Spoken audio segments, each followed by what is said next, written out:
నిగమాంత వర్ణిత మనోహర రూప నగరాజధరుడ శ్రీనారాయణ నారాయణ శ్రీమన్నారాయణ నారాయణ వెంకట నారాయణ.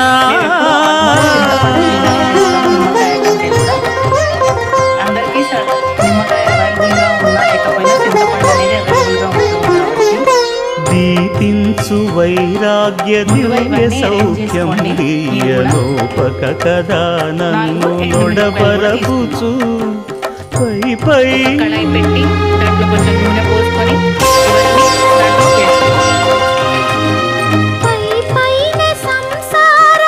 మనకి కొంచెం ఆయిల్ సరిపోతుంది. ఎక్కువ ఆయిల్ వేసేస్తాము అందరము, కానీ అవసరం లేదు. కొంచెం ఆయిల్ సరిపోతుంది పులిహోరకి.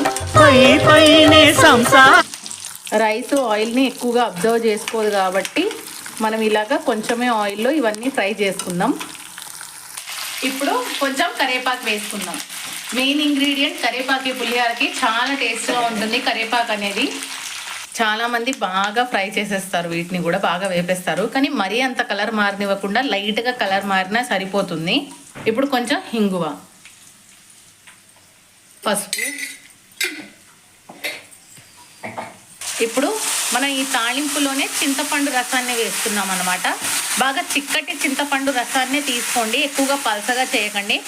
దీన్ని రెండు విధాలుగా చేసుకోవచ్చు. మనం కావాలంటే చింతపండుని ఇంకొక స్టవ్ మీద మనం మరగబెట్టుకోవచ్చు. కాకపోతే మనకి మార్నింగే అవ్వదు కాబట్టి అదంతా ఇలా దీంట్లోనే చిక్కగా తీసుకొని దీంట్లోనే తాళింపులోనే వేసుకోండి. ఆయిల్ పైకి వచ్చేంత వరకు మరగబెట్టుకోండి.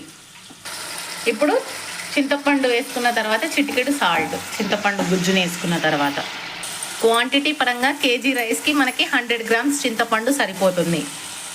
అర కేజీ రైస్కి ఏమో 50 గ్రామ్స్ చింతపండు సరిపోతుంది. ఇప్పుడు ఆయిల్ ఆల్మోస్ట్ పైకి వచ్చేసింది, దగ్గరకు అయిపోయింది చింతపండు.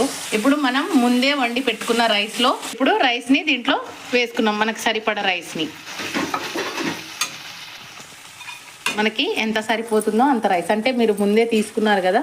కేజీకి 100 గ్రామ్స్ చింతపండు, అర కేజీకి 50 గ్రామ్స్ చింతపండు అని చెప్పున మనకి ఎంత సరిపోతుందో స్టవ్ ఆఫ్ చేసుకొని బాగా మిక్స్ చేసుకోండి.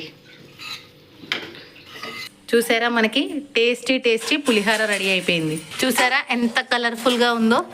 అలాగే టేస్ట్ కూడా చాలా బాగుంటుంది. ఖచ్చితంగా మీరు ట్రై చేయండి ఇలా పులిహోరని ఒకసారి. ట్రై చేసి ఎలా ఉందో కింద కామెంట్ చేయండి.